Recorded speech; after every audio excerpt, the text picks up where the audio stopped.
بسم اللہ الرحمن الرحیم۔ ویوز آف فیصل محمد کے نئے ایپیسوڈ کے ساتھ حاضر خدمت ہوں اور سلام عرض کرتا ہوں۔ امید ہے کہ آپ سب خیریت سے ہوں گے۔ آج بھی کچھ خبریں گزشتہ سے پیوستہ جو پچھلے ویلاگ ہیں اسی کے ساتھ کچھ خبریں ہیں آگے کنٹینیو، اور کچھ ایک دو چار نئی خبریں ہوں گی۔ آپ کو یاد ہوگا گزشتہ ماہ میں نے بتایا تھا آپ کو کہ پاکستان اور چین کے حوالے سے میں نے 2 ویلاگ کی، جس میں آپ کو میں نے بتایا تھا کہ چین کی طرف سے پاکستان کے ساتھ کچھ معاہدے کیے گئے ہیں، اور ان معاہدوں کے تحت جو ہے پاکستان کو نہ صرف کچھ مطلب جو MOU سائن ہوئے ہیں اس کے اندر اسلحے کی کے ساتھ ساتھ اور دوسرے معاہدے بھی ہوئے ہیں۔ اس کے اندر ایک جو تھا، میں نے اس وقت آپ کو کہا تھا کہ ہم اس کی تفصیل آپ کو دیں گے، وہ تفصیل اس کی یہی ہے جو کل آپ کے سامنے آ گئی کہ چین جو ہے 2 بڑے بحری بیڑے بنا رہا ہے، اور وہ ایک بحری بیڑا جو ہے وہ پاکستان کو دے گا، اور وہ بحری بیڑا جو ہے بہت بڑا بحری بیڑا ہوگا، بہت بڑا پاورفل ایک وار ویسلز ہے، اور 2 وہ بنائے ہیں، ایک اپنے لیے اور ایک پاکستان کے لیے۔ تو اور یہ بھی ایک میں بتا دوں کہ اس میں اب ایک چیز اور یہ بھی طے ہوگی، کیونکہ اب اس کا باقاعدہ انہوں نے کیونکہ اب آفیشیلی اناؤنس کر دیا، ہمیں تو پتہ لگ گیا تھا، لیکن چونکہ میں نے آپ کو کہا تھا کہ ہم اس وقت تک نہیں بتاتے جب تک کہ ہمیں مطلب کہیں سے جہاں سے ہمیں خبریں ملتی ہیں ہمیں وہاں سے اجازت نہ مل جائے، کیونکہ بہت ساری چیزوں میں گورنمنٹ کے اپنے انٹرسٹ بھی ہوتے ہیں، تو جب تک وہ مناسب نہیں سمجھتے تو گو ہیڈ نہیں ہوتا۔ اچھا، اب اس میں ایک اور خبر آپ کو دے دوں کہ اب یہ ہے کہ چونکہ یہ خبر تو عام ہو گئی ہے تو بھارت میں اس کی بھی کھلبلی ہے، لیکن ایک بات اور بھی طے شدہ ہے کہ اگر اس ویسلز کے یا وار جو آ رہا ہے پاکستان کے ہینڈ اوور ہونے تک، اگر اس سے پہلے اگر کوئی خدا نخواستہ اگر کوئی جنگ ہو جاتی ہے جو پاکستان کے حوالے سے، جیسے کہ ہمارے نیوی کے حوالے سے، تو اس میں بھی ایک معاہدہ بھارت کا یہ ہے کہ اس میں پھر وہ پاکستان کی جو بحری جو سرحدات ہیں، چین جو ہے نا اس کے لیے دفاع کرے گا، یعنی چین لڑے گا، یعنی چین ہمیں دے گا یا لڑے گا جو کچھ بھی۔ بہرحال الحمدللہ ہمارا جو ایک سیکنڈ میں آئرن فرینڈ، اس سے یہ بات بھی اب طے ہو چکی، تو لہٰذا میں نے آپ کو یہ بات بتا دی۔ اچھا، اب چونکہ چین کے اور معاملات اور پاکستان کے آپ سارے دیکھ ہی رہے ہیں، اور دوسری طرف میں نے آپ کو کہا تھا کہ بائیڈن بھی آ چکا ہے، آپ نے دیکھا، اور اب آپ نے یہ بھی دیکھا کہ بائیڈن نے آتے ہی کچھ 2-4 معاملے بڑے گڑبڑ کر دیے، اور اب ساری دنیا کے اندر جو ہے نا سیاست اگر آپ دیکھیں تو جو اتھل پتھل چل رہی ہے افغانستان کے حوالے سے، چونکہ پاکستان کا بھی معاملہ میں نے آپ کو کہا تھا کہ جو چلے جائیں گے اپنا ٹرمپ صاحب، تو معاہدہ ان کا تھا کہ بھئی آرمی جو ہے وہاں سے فوج ٹروپس جو ہے وڈرال ہو جائے۔ خیر بہرحال اس کے اوپر شروع میں تو بات یہ دیکھنے میں آئی تھی کہ بائیڈن نے کہہ دیا تھا، اور ابھی بھی بات تو یہی ہے، انہوں نے کہی بھی یہی ہے کہ بھائی ٹھیک ہے وہ رہیں گے زلم خلیزات، لیکن میں نے آپ کو ایک بات یہ بھی بتائی تھی کہ اصل میں مسئلہ جو پڑ رہا ہے وہ یہ ہے کہ اشرف غنی صاحب اور بھارت جو ہے ان کی پوری کوشش ہے کہ اس وڈرال کو روکا جائے، کیونکہ وہ یہ چاہتے ہیں کہ اگر وہ وڈرال وہاں پہ رہے گا تو دیکھیے میں نے آپ کو اس میں پوری تفصیل دی تھی کہ پاکستان کے بھارت کی نا وہاں پہ بہت بڑی انویسٹمنٹ ہے، اور وہ انویسٹمنٹ اس نے اس لیے کی ہے، ٹھیک ہے اس کے اپنے معاملات ہوں گے جو بھی ہوگا، بزنس ہوتا ہے ایشو، لیکن ایک اور اس میں ایشو یہ تھا کہ وہ وہاں کس سے افغان سوائل سے وہ پاکستان کے اندر جو ہے نا پراکسی کنٹینیو کرنا چاہتا ہے، اور اس میں ٹھیک ہے اس میں افغان حکومت کا بھی انٹرسٹ ہے، بھارت کا بھی انٹرسٹ ہے، اس لیے وہ بھارت جو ہے پوری طور پہ اس کو سپورٹ کر رہا ہے اشرف غنی کو۔ لیکن میں سمجھتا ہوں کہ اشرف غنی اور بھارت شاید کچھ نہیں کر سکتے تھے، لیکن اب جو پرابلم آ رہی ہے وہ یہ پرابلم آ رہی ہے کہ نیٹو نے نا کل سے نیٹو نے بھی اپنا وزن اس میں ڈال دیا ہے۔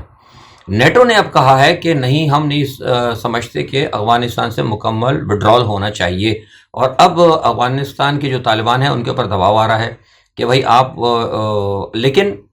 وہ دباؤ چاہے کچھ بھی ڈالیں کہ، لیکن جو میں سمجھتا ہوں، یہ میرا اپنا تجزیہ ہے کہ میں نہیں سمجھتا کہ افغان طالبان جو ہیں وہ اس چیز کو مانیں گے، وہ لڑیں گے۔ جو میرے پاس اطلاعات ہیں آپ نے سن لی ہوں گی، ویسے میں نے اپنے طور پہ بھی پتہ کیا، ملت اسلامیہ کے جو لوگ ہیں جو ترجمان ہیں وہ یہ کہتے ہیں کہ اگر وہ کہتے ہیں کہ فیصل صاحب ہم کیوں مانیں، بات ان کی صحیح، وہ کہتے ہیں کہ ہم نے اتنے عرصہ لڑا، سالوں ہم نے لڑا، امریکہ کو شکست دی، امریکہ کے ساتھ ہم جیتنے کے باوجود، ہم ایک فتح حاصل کرنے کے باوجود جب ہم کامیابی پر پہنچ گئے تو ہم آخری موقع پہ آ کر ہم بائیڈن انتظامیہ کے آگے یا کسی کے آگے ہم کیوں سرنڈر کریں گے؟ اگر لڑنا ہی ہے تو ہم لڑیں گے، لیکن ہم سرنڈر نہیں کریں گے۔ تو اس طرح مجھے لگتا ہے کہ افغانستان کے اندر جو ہے نا حالات جو ہے خراب ہوں گے، اور اچھا یہ مسئلہ جو ہے نا اب یہ ہو تو گیا ہے، لیکن یہ بات بائیڈن کے لیے بھی پریشانی کا باعث بن گئی ہے کیونکہ بائیڈن نے آتے ہی آپ کو پتہ ہے کہ ساتھ میں 2-3 کام کر دیے. ایک تو آپ کو پتہ ہے کہ روس کے ساتھ بھی انہوں نے کچھ مخمسہ کر دیا, چائنا کے ساتھ تو آلریڈی ہے. اچھا, میں نے ایک بات آپ کو بہت پہلے بتائی تھی اپنے تجزیے میں, اور ابھی بھی میں اس پہ قائم ہوں, کہ دیکھیے جو امریکہ کا جو پریزیڈنٹ ہوتا ہے نا, دیکھیے کوئی کہیں کا بھی پریزیڈنٹ ہو, چاہے وہ پاکستان کا ہی کیوں نہ ہو, مطلب ہر انسان کے اندر ایک فیصلہ کرنے کی قوت ہوتی ہے. بائیڈن کی عمر کے حصے کے اندر ہے کہ وہ بڑے فیصلے از خود نہیں کر سکتا, اور وہ زیادہ ہے ڈپینڈ کرے گا زیادہ تر ڈیپ اسٹیٹ کے اوپر.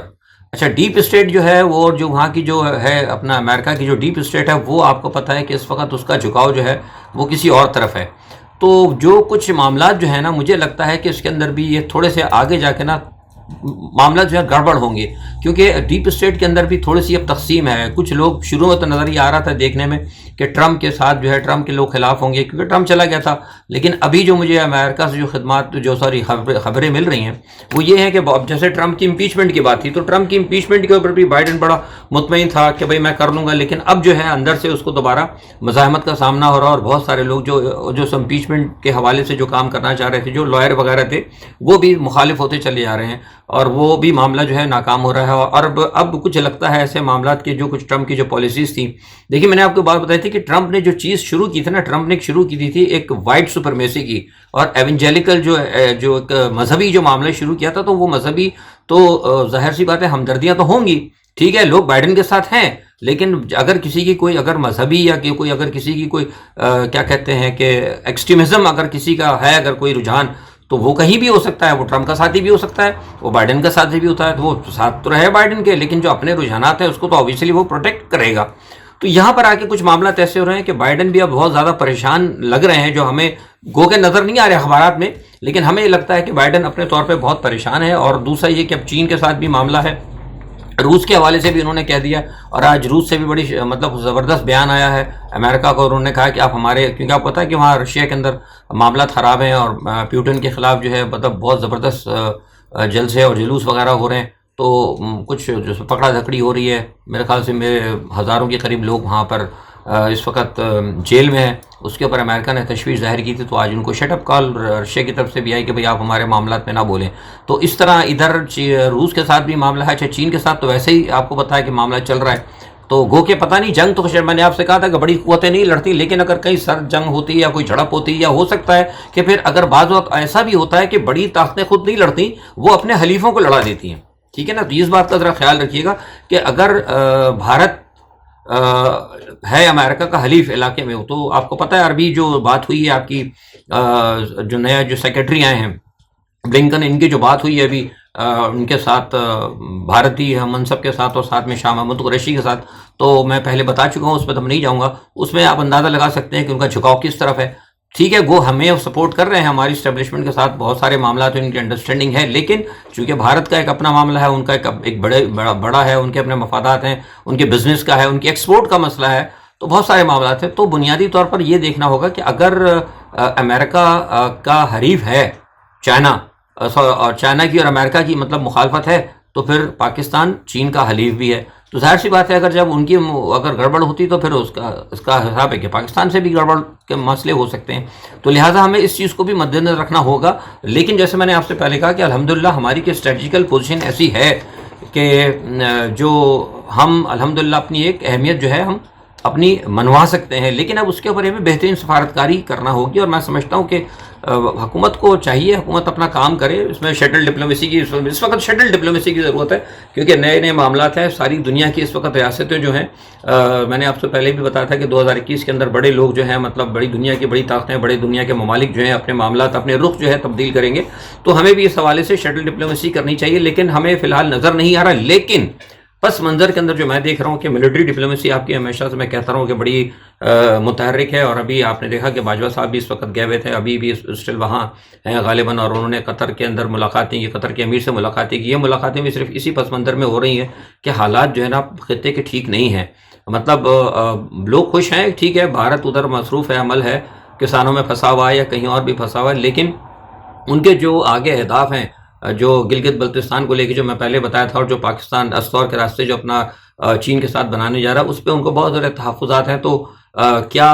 خدا نخواستہ اگر کوئی وار لائک سچویشن ہوتی ہے, تو بھارت کی پوری کوشش ہے کہ اپنے طور پہ وہ کوشش کر رہا ہے کہ گلف ممالک کے ساتھ پاکستان کی تیل کی سپلائی کو روکا جائے. اس کی میں تفصیل بعد میں دوں گا کیونکہ بہت سارے اس میں اسٹریٹجیکل اور ڈیفینس کے ایشوز ہوتے ہیں، اس لیے میں اس پہ بات نہیں کروں گا روٹس وغیرہ کی، لیکن میں ایک بتا رہا ہوں کہ وہاں یہ پلان ہے ان کا. تو اسی معاملے کو اسی چیزوں کو کنٹرول کرنے کے لیے ہماری ملٹری ڈپلومیسی الحمدللہ جو مجھے اطلاعات مل رہی ہیں بڑی متحرک ہیں، نہ صرف متحرک ہیں بلکہ بڑے مطلب پازیٹیو رزلٹ ان کو مل رہے ہیں. بات آذربائیجان کے حوالے سے بھی ہو رہی ہے کہ اگر ہمیں وہاں سے بھی جو ہے توانائی مل سکے، کیونکہ آپ پتہ ہے کہ جب خدا نہ خاصہ اگر جنگ ہوتی ہے تو جنگ کے اندر تیل کی سپلائی اور تیل کی فراہمی جو ہے وہ بہت زیادہ اہمیت کی حامل ہوتی ہے. تو یہ سارے معاملات ہیں اور دیکھیں انشاءاللہ یہ کیا ہوتا ہے. اور دوسرا میں آپ کو بتا دوں کہ اب یہ ایک اور نئی کہانی آپ نے شاید کل دیکھ بھی لیا ہوگا، کچھ چینلز کے اوپر بھی میرا بیان بھی چلا تھا اور میں نے اخبارات میں بھی دیا کہ یہ جو معاملہ تھا، یہ جو نیو دہلی میں ہوا ہے، جو ایک دھماکہ ہوا ہے اسرائیل کے سفارت خانے پر، اسرائیل کی جو وہاں خاتون سفیر ہیں انہوں نے یہ کہا ہے کہ یہ اس کے اندر ایران ہو سکتا ہے، وہ 2012 وغیرہ کا خیر انہوں نے کچھ دیا ہے. لیکن میں سمجھتا ہوں جو میری اپنی معلومات ہے اور میرا تجزیہ بھی ہے اس میں کہ اس کے اندر ایران کا کوئی ہاتھ نہیں ہے. دیکھیے مسئلہ یہ ہے کہ ایران کی اس وقت پوزیشن ویسے ہی بہت زیادہ، ایران اس وقت جو ہے امریکہ کے ساتھ معاملات میں پھنسا ہوا ہے. وہ اپنی جو معاہدہ ہے ان کا، وہ میں اس کو بھی ابھی آپ کو تفصیل بتاتا ہوں، اس کے حوالے سے وہ اس کو لے کے بہت زیادہ وہ اس وقت مصروف ہیں. اور دوسرا آپ کو پتہ ہے کہ ان کے یورینیم کا مسئلہ ہے، یورپ کے ساتھ دوسرے تیسرے معاملات چل رہے ہیں. اسرائیل آلریڈی جو ہے ان کو آپ کو پتہ ہے دھمکی دے چکا ہے. تو میں نہیں سمجھتا اور کہ ایران جو ہے نا اب اس صورتحال کے اندر کوئی اس قسم کی بیوقوفی کرے گا، اور وہ بھی اس صورت میں جبکہ انڈیا سے ایران کے بڑے اچھے تعلقات ہیں. آپ کو پتہ ہے کہ چابہار کے اندر جو ہے بھارت نے بہت بڑی انویسٹمنٹ بھی کی ہوئی ہے اور وہ کرنے جا رہا ہے. تو مجھے نہیں لگتا کہ ایسی بے وقوفی جو ہے اس وقت ایران سے ہوئی ہوگی، بلکہ جو میرے پاس جو میرا تجزیہ بھی ہے اور کچھ مطلب یہ میں کہہ سکتا ہوں کہ حالات مطلب کچھ جو سرکمٹنسز ہوتے ہیں نا، مطلب وہ بھی کچھ ان کے بھی کچھ ایویڈنس ہوتے ہیں. یہ لگتا ہے کہ یہ جو معاملہ کیا ہے اس کے اندر موساد ہوگی، کیونکہ موساد کی کوشش اس وقت یہ ہے جیسے میں نے آپ کو بتایا کہ وہ اس وقت بھارت کو ایران سے دور کرنا چاہتے ہیں تاکہ ایران کو اس وقت تنہا کیا جائے. کیونکہ آپ کو یاد ہوگا کہ گزشتہ 3-4 دن پہلے ہی ایران کے اسرائیل کے جو آرمی چیف ہیں انہوں نے اسٹیٹمنٹ دیا تھا، انہوں نے کہا تھا کہ ہم نے اپنی افواج کو تیار کر رکھا ہے کہ ہم ایران کے گرد جو ہے ایک محدود جنگ کریں گے، کیونکہ ان کو بھی وہی مسئلہ ہے جس کا میں نے پہلے بتایا تھا کہ یورینیم کی جو انریچمنٹ جو انہوں نے کی ہے کتنی کی ہے اس دوران، وہ اس کو جانچنا چاہتے ہیں اور اس پہ وہ سمجھتے ہیں کہ انہیں تشویش ہے. اچھا یہی مسئلہ جو ہے ساتھ میں وہ بھی چل رہا ہے جو میں نے بتایا ہے کہ اپنا ایران کے ساتھ جو ڈیل ہے، ایران کی ڈیل کے ساتھ ڈیل میں مسئلہ سارا صرف یہ ہے کہ وہ بائیڈن آنے کے لیے تیار تھے، لیکن میں نے آپ کو بتایا کہ اس میں بھی اسرائیل کے تحفظات ہیں. اسرائیل نے یہ کہا ہے کہ اگر ایران کے ساتھ اگر ڈیل ہوتی ہے تو انریچمنٹ کے لیے IAEA جو ہے وہ اس کو تو اعتماد میں لیا جائے گا، لیکن ساتھ میں سعودی عرب کو بھی لیا جائے. یہ میں آپ کو خبر دے رہا ہوں، یہ میرا تجزیہ نہیں ہے، پکی خبر ہے. اور یہ اسرائیل کی طرف سے کہا گیا ہے کہ ہم سعودی عرب کو بھی شامل کریں گے، یعنی وہ جو اگر آتی ہے ایران کے ساتھ جو ڈیل ہوتی ہے جو جیسے پہلے تھی واپس، تو اس میں یہ فرانس نے کہا. تو ایران نے اس کے اوپر کہا کہ ہم یہ چیز نہیں مانیں گے. انہوں نے کہا کہ اگر امریکہ نہیں کرتا ہمارے ساتھ دوبارہ ڈیل میں نہیں آتا تو ٹھیک ہے، ہم آزاد ہیں. امریکہ خود نکلا تھا، اگر آنا ہے تو امریکہ اسی طرح ہے، ورنہ ادروائز ہم نہیں آتے. تو یہ تو ہو گیا انٹرنیشنل. تھوڑا سا دیکھیے اب اس میں کیا ہوتا ہے. بہرحال اب ہم تھوڑا سا پاکستان کی طرف دیکھ رہے تھے. پاکستان میں دیکھیے آج آپ کو پتہ لگا ہوگا کہ آج 31 تاریخ تھی، بڑا تاریخی دن ہے آج، کیونکہ آج تھا معاہدہ عمران خان کو انہوں نے کہہ دیا تھا کہ جناب آپ مستعفی ہو جائیں ورنہ پتہ نہیں کیا ہو جائے گا. تو کچھ بھی نہیں ہوا الحمدللہ. جو لوگ میری ویڈیو کو دیکھتے ہیں میں ان کو اچھی طرح یاد ہوگا، باقاعدگی سے میں نے ان کو کہا تھا کہ کچھ بھی نہیں ہوگا. اور آپ کو بات یاد ہوگا کہ ہم سب سے پہلے الحمدللہ یہ ہمیں کریڈٹ ہے آپ کے ویوز آف فیصل محمد کو کہ ہم نے آپ کو اس دن یہ خبر بریک کی تھی کہ جس دن بلاول کی بات ہوئی تھی آرمی چیف سے ثانیہ کراچی میں، وہ جو کیپٹن صفدر والا معاملہ ہوا تھا، اس دن میں نے آپ کو یہ خبر دی تھی کہ میری وہاں پنڈی کے اندر بات ہوئی ہے، پیپلز پارٹی کے معاملات ان کے ساتھ طے ہو چکے ہیں اور آج کے بعد آپ کو پیپلز پارٹی وکٹ کے دونوں جانب کھیلتی نظر آئے گی. میرے بعد مجھ سے تمام سینئر تجزیہ نگاروں نے اس کی نفی کی تھی، لیکن الحمدللہ شکر الحمدللہ آپ نے دیکھا کہ جو بات ہم نے کہی تھی وہ آج آپ کے سامنے آ رہی ہے. پیپلز پارٹی جو ہے وکٹ کے دونوں جانب کھیلتے کھیلتے اپنی اننگز بہت اچھی طرح کھیل رہی ہے. اور اب معاملہ یہ ہو گیا کہ وہی بات ہو گئی کہ مولانا فضل الرحمان صاحب علیحدہ رہ گئے،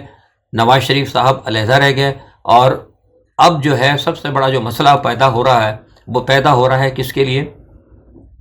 مولانا فضل الرحمان کے لیے. کیونکہ مولانا فضل الرحمان صاحب نے اتنی بڑی بڑی دھمکیاں دی تھیں، آپ نے سنا ہے. ہم بات چھوٹی ویڈیو ہوتی ہے، ہم تو اس کے اوپر مطلب نہیں کر سکتے، ان کے الفاظ کو دہرا سکتے ہیں، لیکن ٹیلی ویژن وغیرہ پہ آپ سنتے رہے ہوں گے جس طریقے سے انہوں نے ملٹری کو اور پاکستان کی اسٹیبلشمنٹ کو للکارا. آج ان کی ٹون جو ہے بالکل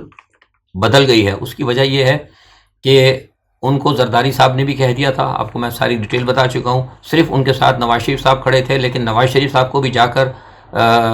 آپ کے شاہد خاقان عباسی نے کہہ دیا تھا کہ میاں صاحب خدا کے واسطے ہاتھ ہلکا رکھیں. یہ میں نے آپ کو پکی خبر دی تھی، یہ تجزیہ نہیں ہے میری، کبھی کبھی کھل کے سامنے آ جائے گی، ورنہ ہمارا بھی منہ بند ہے، بہت سارے کام ہمارے پاس بھی ہیں. اگر آپ نے ہاتھ ہلکا نہ رکھا تو ہم مجبور ہو جائیں گے اور بہت ساری چیزیں ہم کھو سکتے ہیں، تو ہمیں بہت زیادہ نقصان ہوگا. تھوڑا نقصان ہو رہا ہے اسے برداشت کریں، لیکن بڑے نقصان کے متحمل نہ خود ہوں اور نہ ہمارے اپنے ساتھیوں کو کریں. تو یہ اسی پس منظر میں گفتگو جو ہوئی تھی، اسی پس منظر میں سارا معاملہ چل رہا ہے. اب دیکھنا یہ ہے کہ یہ جو زرداری صاحب، اسی بات اس کے بعد ہی فوراً آپ نے پھر زرداری صاحب کا جو سٹیٹمنٹ سنا اور انہوں نے کہا کہ اب سارے جو ہے نا معاملات ہم دیکھیں گے، ہم سے مشورہ کیوں نہیں کرتے. تو میں نے آپ کو بتا دیا تھا کہ زرداری صاحب نے سارا معاملہ جو ہے لے لیا ہے. اب کیا ہوا کہ جب مولانا فضل الرحمان صاحب نے دیکھا کہ وہ اکیلے رہ گئے ہیں، تو انہوں نے پھر، میں نے آپ سے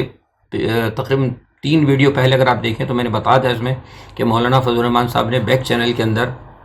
اپنے ہی ایک جماعت کے، میں نام نہیں لوں گا، اپنے ہی ایک جماعت کے آدمی سے، جن کی ایک بیٹے بھی اور ان کے بیٹے اور ان کے کچھ رشتہ دار آدمی کے اندر اہم عہدوں پہ ہیں، ان کے فیملی کے اندر سے، ان کے ذریعے کو بات چیت چلائی اور ایک اور صاحب کے ذریعے بات چیت چلائی اور ان سے کہا کہ جناب ٹھیک ہے، ہم مانتے ہیں کہ ہم نے جذباتیت میں آ کے بہت ساری باتیں کہیں، اور یہ ہمیں بات کس نے کہلوائی تھی، ہم سے نواز شریف نے. مطلب جسے کہتے ہیں نا کہ ایک اٹھا کے اپنے، ہمارے یہاں سیاست میں ایک ہے نا ایک روایت کہ اپنے سارے میلے کپڑے لے آ کے ہم دوسرے کے گھر کے آگے دھو دیتے ہیں، یعنی ڈال دیتے ہیں یا وہیں جا کے رگڑتے ہیں تاکہ سارا میل دوسرے کے گھر کے آگے نکلے. تو مولانا فضل الرحمان صاحب نے یہی کیا، انہوں نے سارا ملبہ نواز شریف پہ ڈالا اور اداروں سے جو ہے معافی تلافی کی بات کی اور ان سے کہا کہ جناب یہ کس طرح ہو سکتا ہے، یہ ہے وہ ہے، جو بھی بہرحال آپ نے ان کے کچھ سن بھی لیا سارے معاملات. اس کی تو ایک وجہ یہ تھی جو میں نے بتائی اندرونی طور پر. جو بیرونی طور پہ جو وجہ ہے جو مولانا فضل الرحمان صاحب کی جو برف پگھلی ہے، اس کی وجہ یہ ہے کہ آپ کو پتہ ہے کہ ان کے پیچھے جو ہے کھڑے تھے کون، ہمارا ایک دوست ملک، میں نام نہیں لوں گا، سمجھ گئے ہو، کیونکہ وہ مسئلہ بڑا خراب ہوتا. اس دوست ملک نے بھی ان کی ٹوٹل امداد بند کی، نہ صرف بند کی بلکہ وہ جو پاکستان کے اندر جو ایک اپنے ایک فقی کی وہ سپورٹ کر رہے تھے، انہوں نے آفیشیلی طور پر انہوں نے اس فقے کا پروموٹ انٹرنیشنل جو ہے بند کر دیا، وہ چیپٹر ہی ٹوٹل کلوز کر دیا جس چیپٹر میں ان کو امداد ملتی تھی. ایک بات. اور دوسری ایک بات یہ ہے کہ اس کے علاوہ اسی دوست ملک نے ان کو دی جانے والی امدادی میں بہت بڑی آپ کو خبر دینے لگا ہوں، یہ کوئی آپ کو نہیں بتائے گا اور یہ کچھ دن میں آپ کو پتہ لگے گا. اسی دوست ملک نے مولانا فضل الرحمان صاحب کو جہاں جہاں ان کے مدرسوں میں جہاں سے جتنی دی تھی امداد، اس کی تمام رپورٹ بائیڈن انتظامیہ کو فراہم کر دی ہے، یہ کنفرم خبر ہے. ٹھیک ہے جناب. تو یہ سارے معاملات ہیں، ان کو پتہ لگ گیا تھا مولانا فضل الرحمان کو. تو بہتری یہی ہے کہ ملک کے ساتھ، قوم کے ساتھ مل کے چلا جائے، اور بہت اچھی بات ہے. زرداری صاحب نے بھی اسی طرح کیا ہے. زرداری صاحب کو کچھ اسی پس منظر کے اندر تھوڑی سی سہولت مل گئی ہے، اور زرداری صاحب نے کہہ دیا تھا کہ بھائی اگر مجھ پہ بھی ہلکا ہاتھ رکھا جائے، ہمارے مقدمات میں ہمیں تھوڑی سی سہولت دی جائے، ٹھیک ہے. ہم وہی نہیں، مطلب میں یہ نہیں کہتا کہ آرمی یا فوج یہ کہتی کہ ہم سب کے مقدمات معاف کر دیں گے، مطلب وہ کمپرومائز نہیں کریں گے، لیکن چونکہ ملک کے حالات ایسے ہیں تو ہو سکتا ہے کہ جہاں جہاں دیکھیں گے جو قابل معافی ہوں گے معاملات، اس پہ شاید ہو سکتا ہے کہ وہ معافی ہو جائے، لیکن جو قابل معافی نہیں ہیں ان کی ضرور پکڑ ہوگی. مثال کے طور پر بہت سے لوگ کہہ رہے تھے، میں نے عزیر بلوچ کے حوالے سے پہلے بھی بتایا تھا کہ اس کو رہائی ہو رہی ہے، لیکن آپ رہائی کو یہ نہ سمجھے کہ عزیر بلوچ کو رہائی ٹھیک ہے مل رہی ہے، اس کو تھوڑی سی سافٹ کارنر ہے، لیکن جو انہوں نے جو کچھ کیا ہے یہ کبھی نہیں ہو سکتا کہ ملٹری نے، جو فوج نے جو مقدمے بنائے ہیں، وہ تو ہماری عدلیہ نے کام کیا ہے نا، عدلیہ نے سارے اٹھا کے ان کے معاف کر دیے. لیکن جو طاقتور حلقے ہیں وہ کبھی بھی اپنے کیے ہوئے فیصلوں کو یا جو انہوں نے جرم ثابت کیے ہیں ان کو وہ جھوٹا بننے نہیں دیں گے. اس چیز کا آپ خیال رکھیے گا. باقی ایک چھوٹی سی خبر اور یہ بھی ہے، لوگ پریشان تھے، مجھ سے پوچھ رہے تھے بھارت کے حوالے سے، ویڈیو بڑی لمبی ہو جاتی ہے، 1 منٹ کی بات ہے. بھارت میں بتا دوں کہ کسانوں کا معاملہ بڑھ رہا ہے. مودی سرکار نے ابھی یہ کام کیا ہے کہ انہوں نے کہا کہ طاقت کا استعمال نہ کیا جائے، بلکہ آہستہ آہستہ جو کسان جو ہیں، جو لیڈران ہیں ان کے لیڈران کو انہوں نے غائب کرنا شروع کر دیا مسنگ پرسن کے اندر. اچانک ہی مطلب کوئی رستے سے غائب ہو گیا، کہیں غائب ہو گیا. اور میرے جو اطلاعات مجھے ملی ہیں وہ یہ ہے کہ تقریباً 300-350 کے قریب انہوں نے کسان لیڈروں کو، اور جو دھرنے میں تھے، مطلب اس آندولن، ہندی لفظ استعمال، جو دھرنے میں تھے وہاں پر، مطلب جو وہاں پر موجود تھے، ان کے علاوہ بھی جو باہر سے تھے جن کے کہ ان کو پیغامات مل رہے تھے، جو سپورٹ کر رہے تھے، ان لوگوں کو انہوں نے اپنے گھروں سے اٹھا لیا ہے. تو یہ ایک بھی کام انہوں نے کیا ہے. دیکھیں اب کیا ہوتا ہے. انشاءاللہ اگلے ویڈیو میں آپ کو اس کے حوالے سے مزید بہت ساری باتیں آپ کو بتاؤں گا. اسی کے ساتھ آپ سب سے اجازت چاہتا ہوں. اپنا بہت خیال رکھیے گا. اللہ حافظ.